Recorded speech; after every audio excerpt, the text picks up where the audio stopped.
Hey, everybody, welcome to the Tech-Mex Podcast. We're your hosts, Eric Mando. This is episode 83, number 83. We're bringing you the top stories in Bitcoin, tech, and wealth so you can trade in your Cybertruck and buy 4 Slates with it. Dale.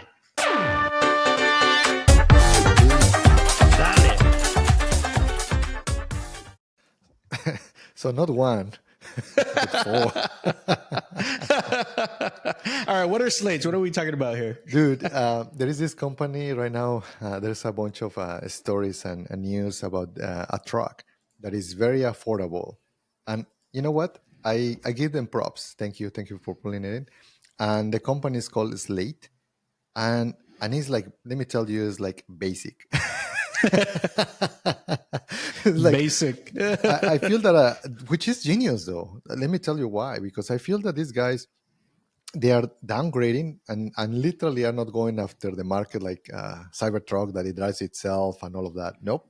These guys actually is like, you have to almost roll your windows. I think so, probably. Manually, right? So everything is like bare and basic. So, which is almost 20K. That's what they're claiming. That it will cost about between 20K to 27K. Yeah, definitely. They're filling a market gap here, right?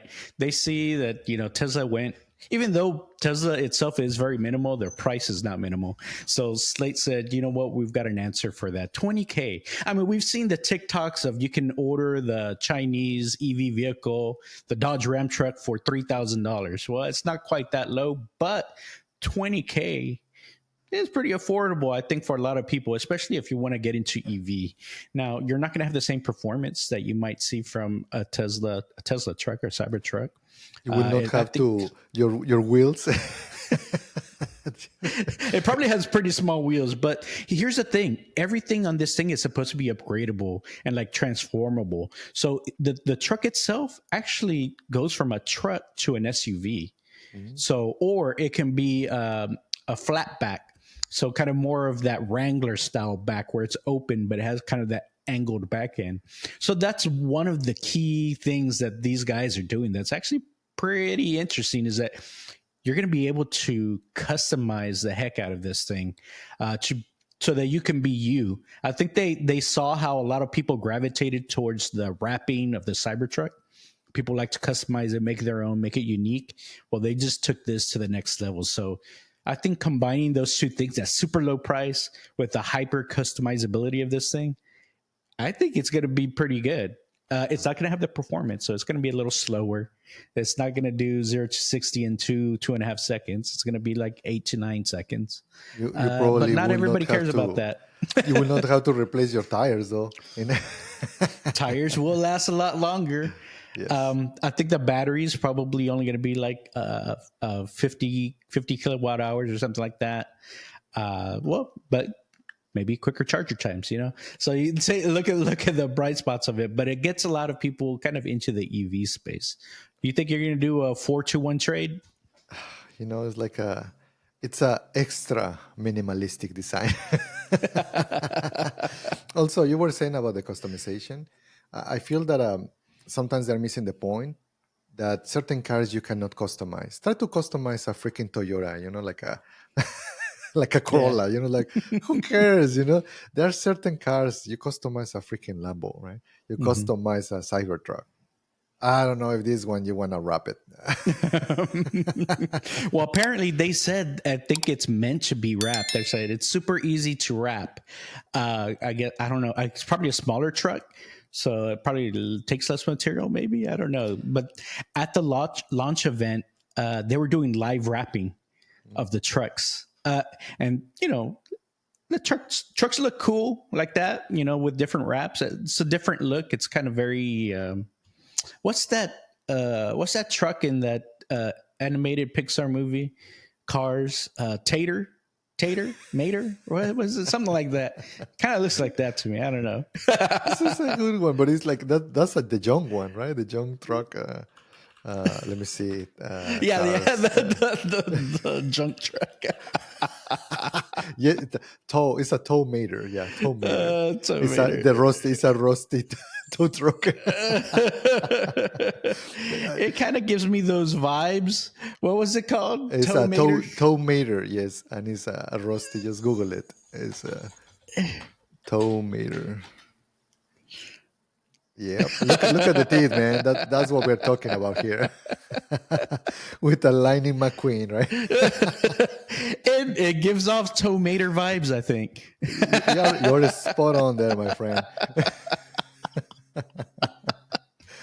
Anyways, well, okay, so we're starting to see a lot of these vehicles kind of come in. They're targeting different market segments that maybe aren't tapped yet. They've got this cost efficiency going. It's getting people's attention.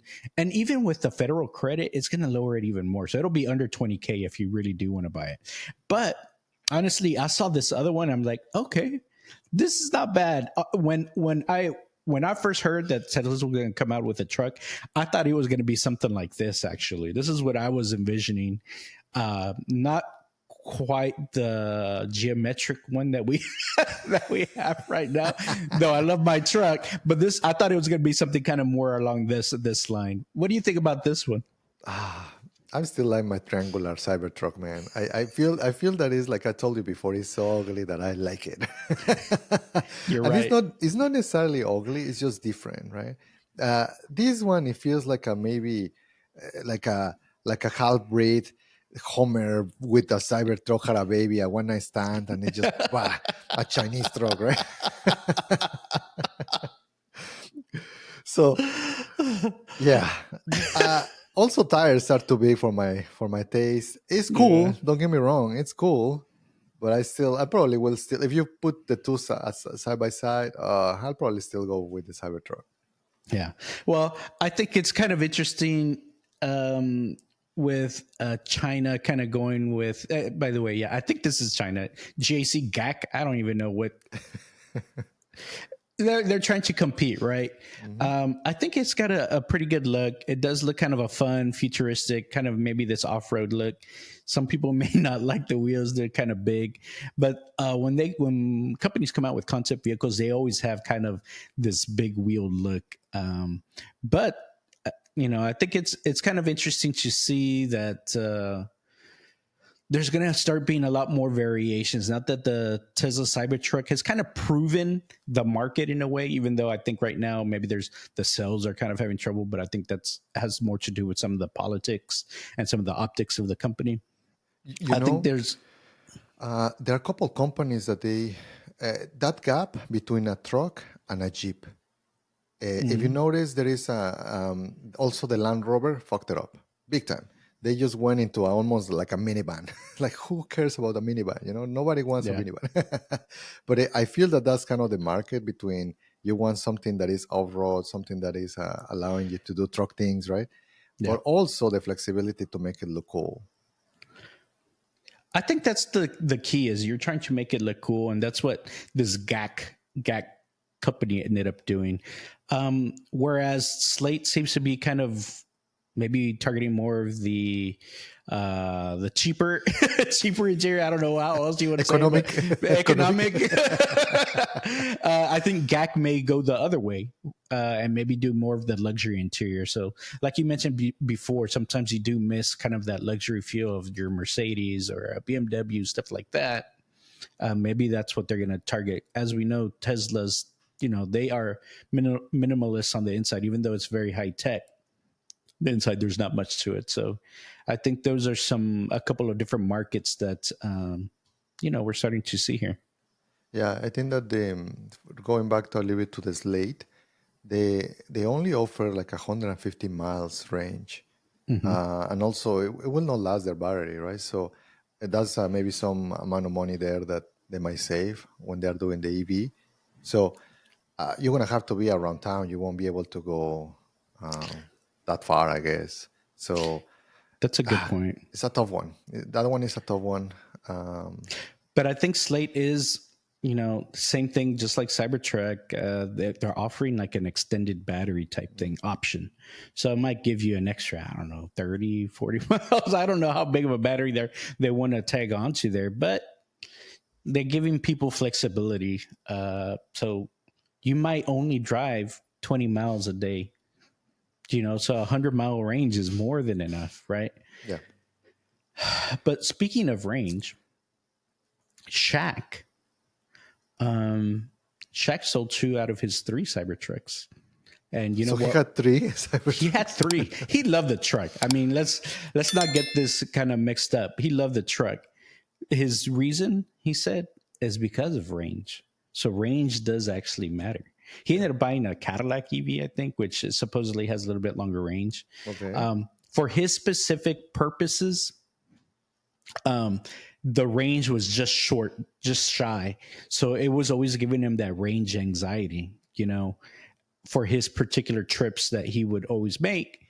So that's why he ended up Now selling I'm 2. I mean, curious. he had 3. What kind of trips he's going? Because I mean, we have going to Austin though, from Houston to Austin, and you're fine, So why? Yeah. Like, is he going to? He's in Cali, right? I guess, or where is he at? Do you know? He's like bi-coastal, I think. So that's another reason why he had like multiple trucks, I think, is because he had them in different areas. I think he would spend time in different cities. California. I think he said Atlanta at one point. He likes to go to Vegas, so he had one in Vegas. So he had lots of them. But you can see him here chunking the dues to the Cybertruck. You can see his other choice of vehicle is the Lambo.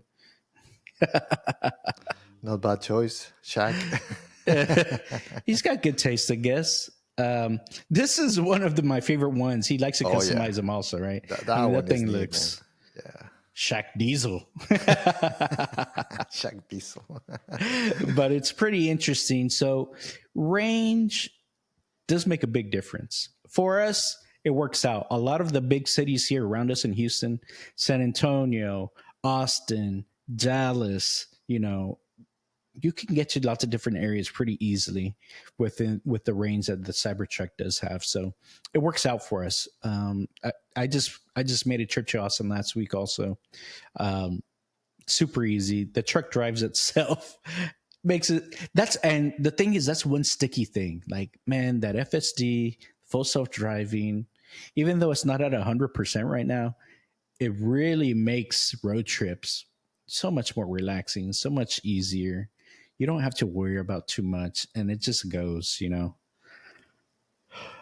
got a funny story. Sure. So in Austin, we end up getting there kind of a little bit later at night, and so we stop off. We stop off at a restaurant. So we go sit down at a restaurant and start ordering. And I get this notification on my phone. Someone's trying to get into your truck. Someone's trying to get into. I'm like, what's going on? And so I'm like, oh, let me see. Like, let me honk the horn or whatever. So I look in there. I open up the app on the phone and I see the video, and it's a bunch of kids. It's a bunch of kids trying to get into my truck. And I'm like, what are they doing? And then I look over, the kids are sitting next to me in the restaurant. It's like a baseball team or something. so one, there's a little bit of a lag on the notifications on the Tesla truck. It had happened like maybe 5 minutes before, as I guess as they were coming in. Sure. To the restaurant, but hilarious. The weird thing is they knew exactly where to push the button to open the truck. They knew every time people come to, or I give someone a ride in my truck, they have no clue how to get inside. Yes. They have no clue how do you get inside. These kids knew exactly where to push. They're like, they couldn't open it, but they're like pushing the buttons. How old they were? Like maybe what? 10? These are probably 10-year-old, 10, 12-year-old, something like that. Again, it's kind of like a little league team. So after dinner, we kind of finished at the same time. I let them check out the truck. They kind of climbed inside, and they're like, okay. So it's like, I told them, y'all want to see inside? They're like, yeah. Obviously, they tried to get inside earlier, so I didn't give them any grief, but it's kind of funny. Yeah. Oh gosh. So, dude, right now I think that we have a bunch of news from China. This guy is he from China though? CZ? ZZ. I was checking his name though because I understand why he went with ZZ. Let me just even try because it's hard to pronounce. ZZ Binance. So his name is a Champing Sao. So like, dude, yeah. Have you been doing Duolingo? Dude, I've been in China, my friend. And I didn't need it, that Duolingo, but it is a hard name to pronounce, and no wonder why he just goes by ZZ. CZ. You're so, probably so right. so this is what is happening on Twitter, right? He was thinking that Satoshi Nakamoto is an AI that came back from the future. What is he smoking, my friend? I mean, maybe he has the insider view. I mean, Satoshi kind of looks like futuristic.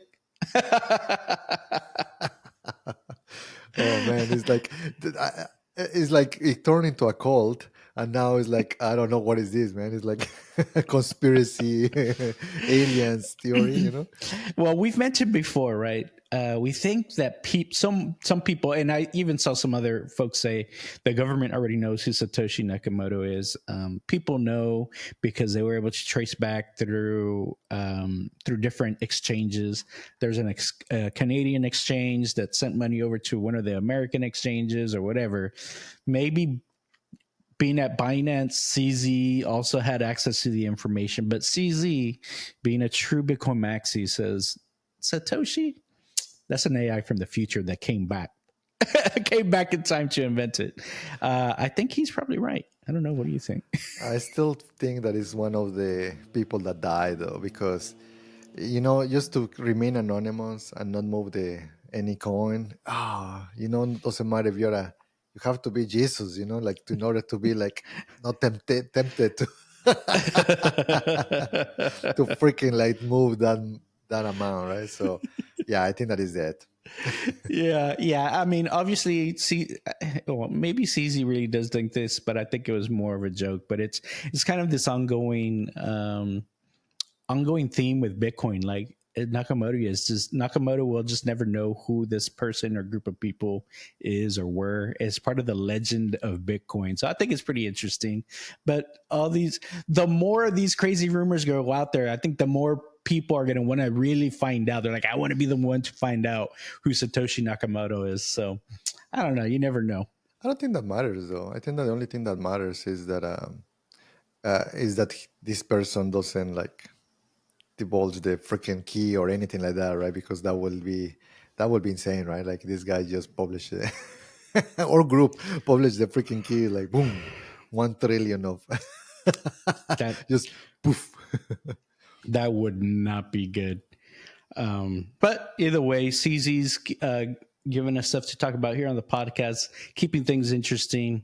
With these AI rigs that I'm working on, I think we're going to have some pretty good Bitcoin Bitcoin videos coming up. I think I can do some face transfers of Satoshi Nakamoto instead of having to do the floating heads. I should be able just to do some AI magic on there. Speaking of, I don't even know how to kind of go into this, but on TikTok, I have seen this thing about 10,000 gorillas versus 1 million men. Have you seen this? No, dude. I don't know, but it's a very interesting question. Who do you think would win? Who do you think will win? 10,000 gorillas or 1 million men? If they have chance to think, maybe the humans. But if they don't, then gorillas. Yeah, I think you're right. I think they've said that it's probably would be the gorillas. And this is a really long video, so I'll skip to the good part. I like that they've done the simulation here. I mean, yeah, sure. I mean, they're stronger, way stronger. Yeah, look at that, how they're just like, boom, boom.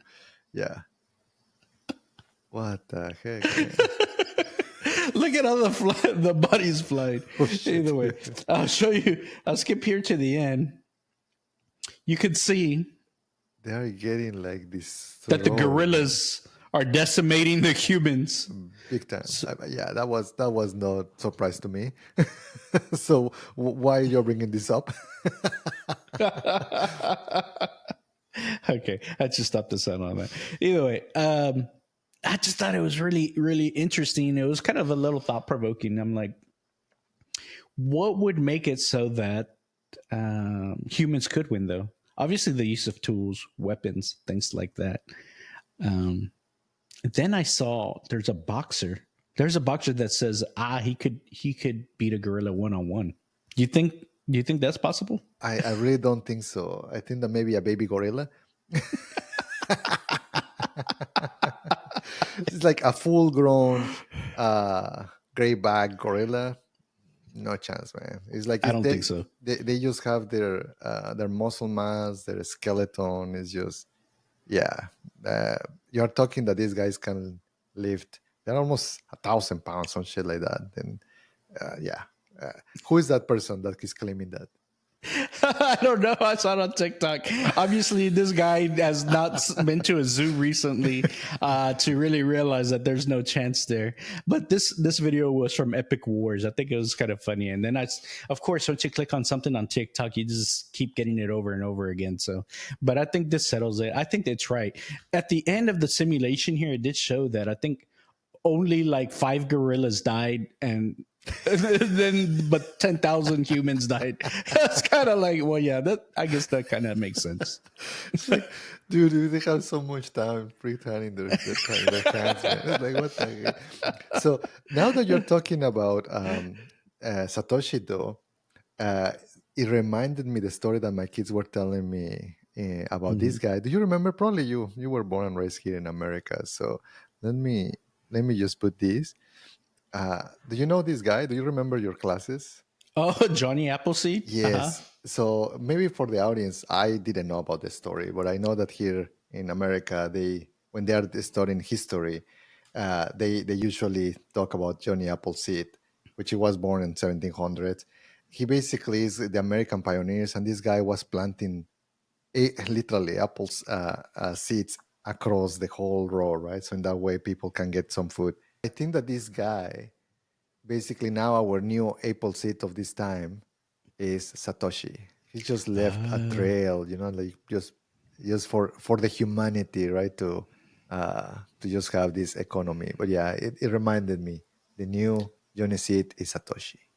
Satoshi Appleseed? What would it be? I mean, it's funny because when you are doing the genesis of the algorithm, is a seed, right? So and it's also in your wallets. You have a seed, on to be able to have your seed phrase. So yeah, something that reminded me about that. Satoshi. Yeah, we got to come up with a Satoshi crypto seed. I don't know. It's a crypto seed. I like that. It's a crypto seed.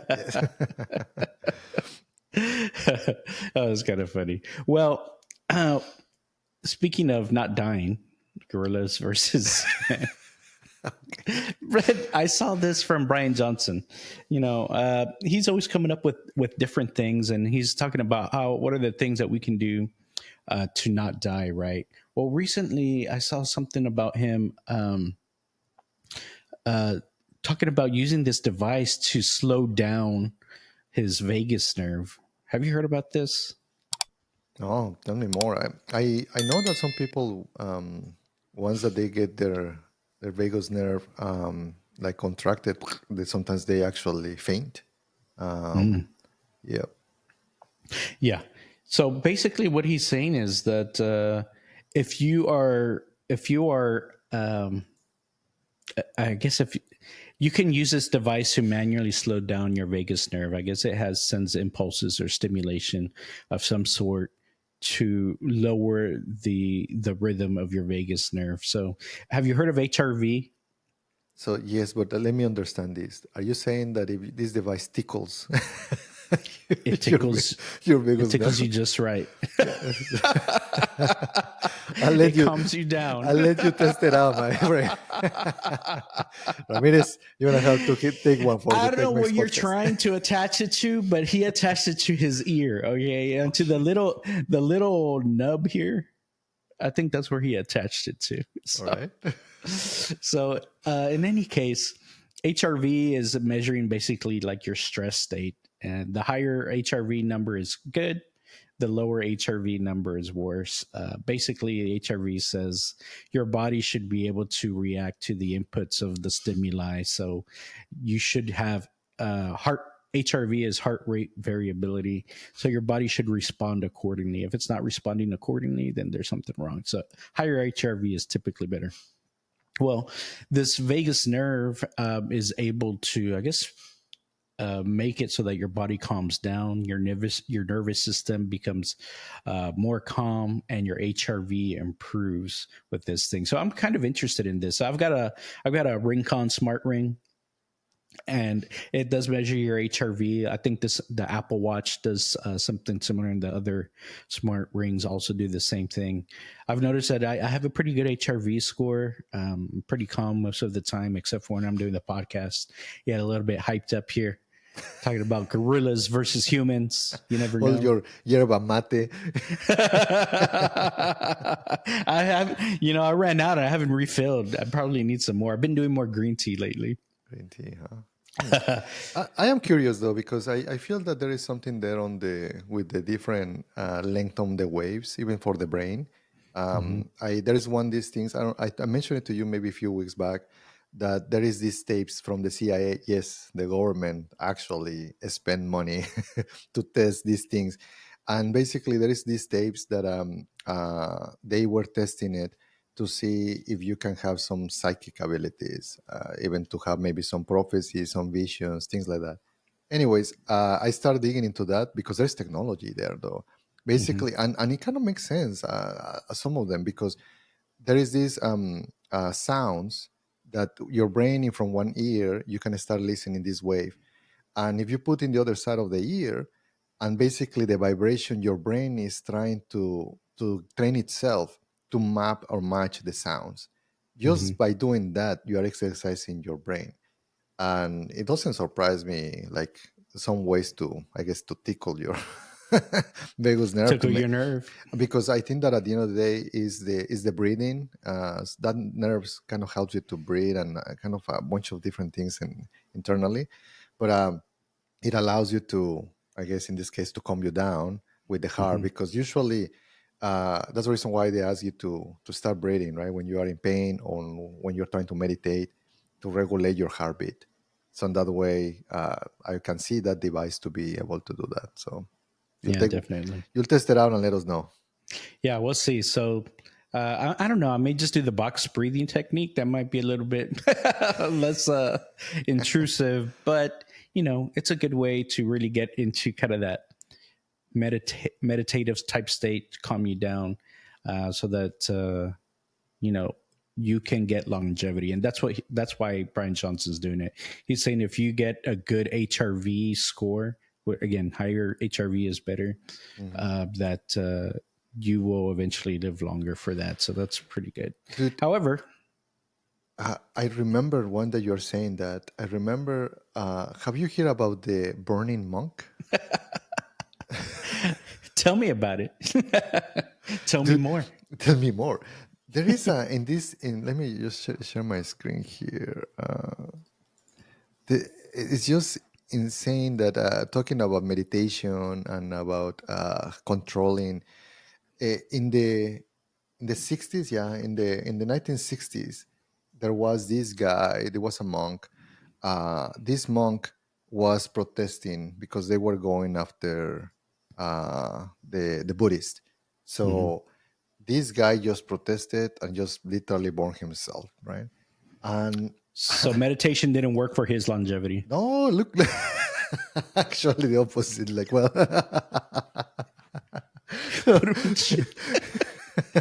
it's like I don't have my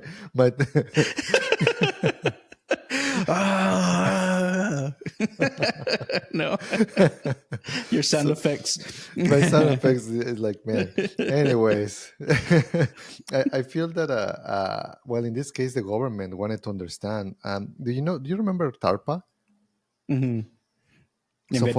Invented the internet, right? Kind of, because they had a lot of technology there in that point. But yeah, DARPA is it stands for defense. Let me check. It's defense.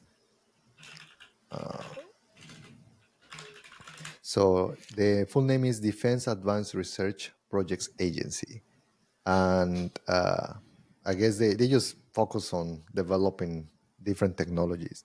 They were very interested in that time to figure out um, how that person is able to burn themselves and just almost meditating. Man, tough. I don't think that I'm in that level of meditation. So the guy's name was Thich Quang Duc. He's I've been doing Duolingo. I Yes, can thank see you. that you have been doing Duolingo for your Vietnamese. I'm actually doing Japanese and Chinese on Duolingo. I have not picked up Vietnamese. Not yet.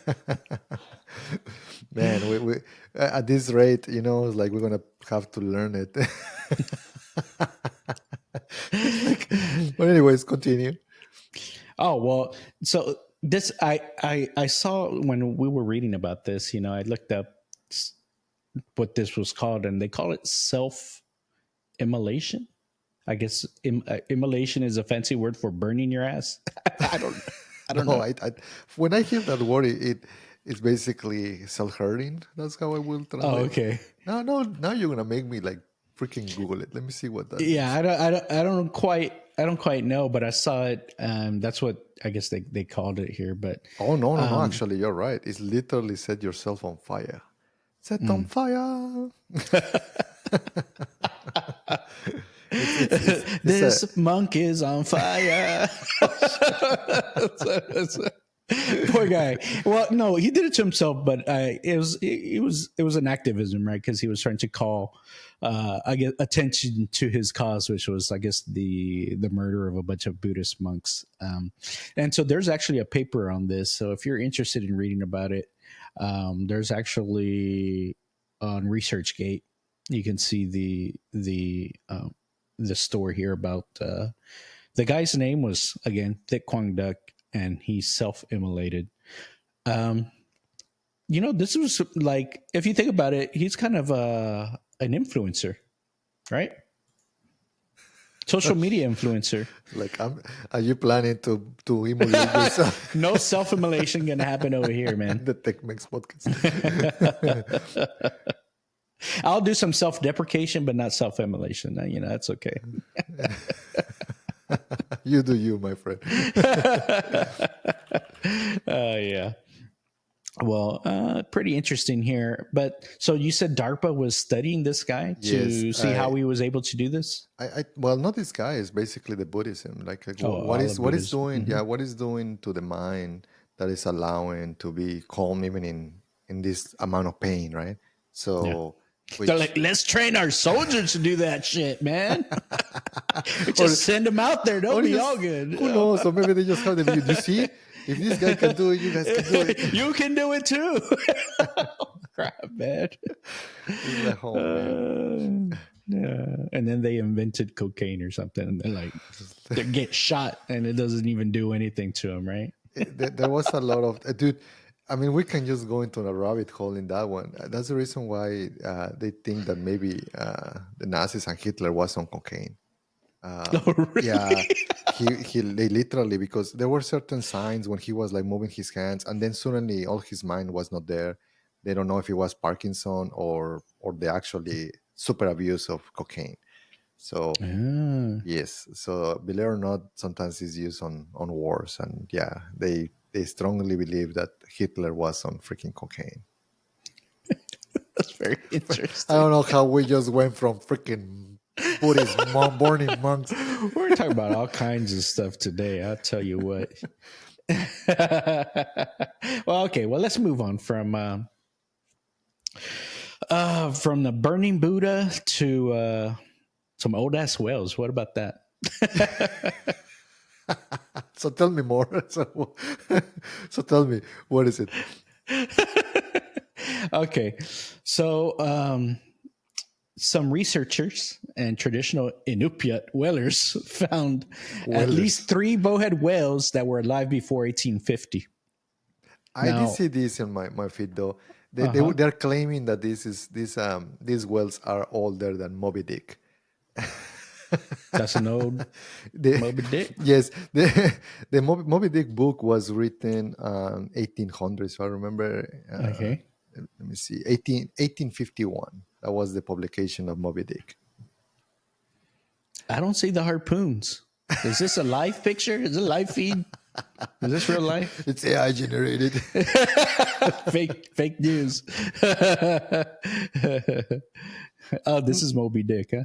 Yeah, well, I mean, again, some of these ones, the researchers sometimes they tag them. But they think that there are some harpoon fragments, and they have already kind of seen them. So, dude, almost 200 years. It's a lot of time. They're probably doing vagus nerve stimulation. That one is like you can even do it. Rub my ear. Slower. Shit. This week's podcast because it's gonna get weirder. So. We should stick to technology. I don't know. Talking about technology and weird shit about the stimulating, dude. Because we were looking into that, I saw this one, the first sperm race in the world. So why this have to do with technology? You tell me, man. I mean, I think there's some with the way robots are going. Maybe I don't know. What do you think? Well, right now they call it the world's first sperm race, and it was held in Los Angeles. So you can't really see this. You cannot see, but there are sperms there. So show me the sperm. I feel that in my mind is like there's a lot of technology here, behind the scenes in order to just harness this to be able to have that the microscopes, put it there, and just try to see the rays, and just. But man, I just think that the freaking scientists have a lot of time in their hands. More than just time in their hands, buddy. So when I looked this up, and sorry, Mando, you made me look this up. Now my whole freaking internet feed is going to be all messed up. But I saw that they faked it. Not like the way it's like I was not interested on this, but I went into the rabbit hole. and I can tell you that it was fake. They said that actually. So the way it was presented, at least the video is that it was like a live race with the semen. It's kind of, I didn't think I'd ever be talking about semen on YouTube, but it's happening here. They said it was purported to be a live race. That's the way it was presented, but it turns out that it really was not. So now they're talking about the fraud allegations, like all this stuff, the manipulated visuals. They really weren't doing it. So I don't know how and for those of y'all that have no clue what we're talking about, I encourage y'all to go look it up. But in the videos that we saw, there's like, I think I showed the little track up on the screen just a little bit ago. You could see the little guys. They're like little swimmers. They're going through the maze and they go all the way across, and there was a winner. So these are some very sprightly sperm going through this maze. Tell me, what caught your attention about this story, Mando? I feel that multiple things though. Mm-hmm. Number one is that humans are. It has to come from humans, because do you think that maybe another robot that does something else, will it have that such of a story? Not really. I even think that sports, like if like literally are machines, do you really care if maybe NFL is just robots? Oh, like competition, like yes, there's something to it. I feel that also you see it like with the craftsmanship or something, right? And this obviously that it's coming from a human. It's just funny that it's like, hey, your little guys are like literally winning a race. The whole thing is like hilarious, right? In my mind. It drives humanity, that exactly. Competition. So that competition, it was interesting. They're like, it doesn't matter if it's something this bizarre as that, right? So number one. Number two is like the freaking technology, man. How in hell we were able to just get, like, before they didn't even know that it existed. They knew that it was there. But like now we have the tech to see all of these cells. How does this stuff make babies? Number three is all of the so bizarre that even the society or TikTokers are thinking that it's CGI. The whole thing, it was just like, this is just hilarious, man. That was what it just was hilarious to me. Well, I mean, it did come across my feed too. I thought it was pretty weird and funny in some ways. So It's historical, man. I'm telling you, like BBC you're right. just The went viral. first of many sperm races, I'm sure. From sperm whales to sperm races, from Moby Dick. I don't know what what have you been searching on your feed? You're getting all this stuff. Yeah, blame me. I'm watching monks meditation, and you're like Moby Dick and sperms, you know. Okay. Well, speaking of short-lived lives, there's rumors that Tesla is processing the replacement of Elon Musk. Have you heard of this? I saw it coming. Pun intended. so I think that is the board is trying to look into. They always are looking for the benefit of the company and as well for the shareholders. They work on behalf of. They have a duty to look for the interests of the shareholders. And I feel that right now it's no news, right? Elon has been splitting his time too much. He was 3 or 4 months on Doge. I mean, some of those savings are for real, right? And as Americans, we thank you for that. But you do not do it for people that in Tesla and shareholders. Like, what the heck, man? You're supposed to be the CEO. You're supposed to be driving this company. Where are you, right? And that's basically the case that probably they're doing, right? Like, you have too much in your plate. It's like you cannot be the CEO. Well, I don't know. He ended up saving what, $100 million, couple $100 million. I mean, honestly, Elon Musk could have just given us a couple $100 million and he would not have even noticed. Instead, he ended up maybe losing his job. But guess what? When I searched it, big fat false. This is what shows up. So I don't know. There's probably remember what happened with Sam Altman? Mm-hmm. They kind of like they fired him and then they brought him back like 15 minutes later. They probably want to avoid that. So they're going to say, this is false. This is not happening. Of course, like until they know for sure. I'm sure there's some people on the board that are ready to get him out. But these things, they've thought about it before because this is not the first time that Elon kind of gets himself into trouble. And I think they've done the math and said, no, we need him there. So there's probably going to be an internal struggle and someone leaked this, that this is something they want to happen, but not everybody's on board, right? Yeah, we have seen it. We mentioned it here before in the pod when Sam Altman, Steve Jobs, actually they were able to kick him out. Sam Altman, they kicked him out, but it was very short.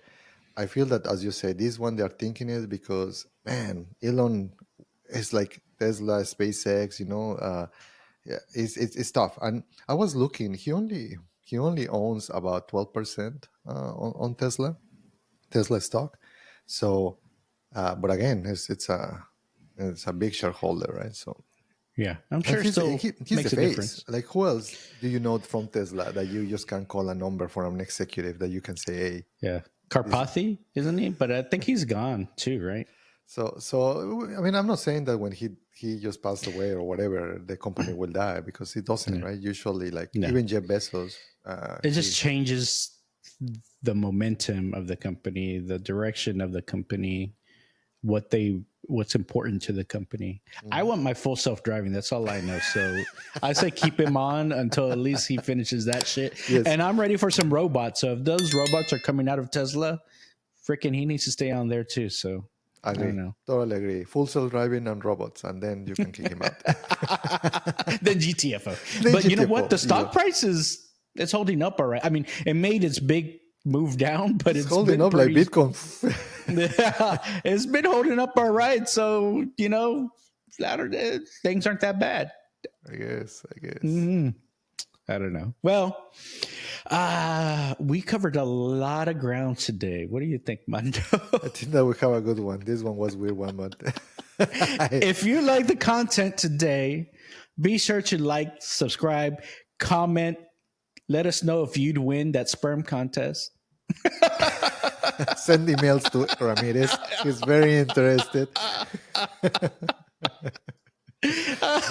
All right. If you've got some ideas for stuff for us to cover, just let us know. We're coming out with an app soon that will crowdsource some of this information so you guys can be more engaged with us and let us know if you want us to cover a certain story. So I think that's it for today. Y'all have a good one. Dale.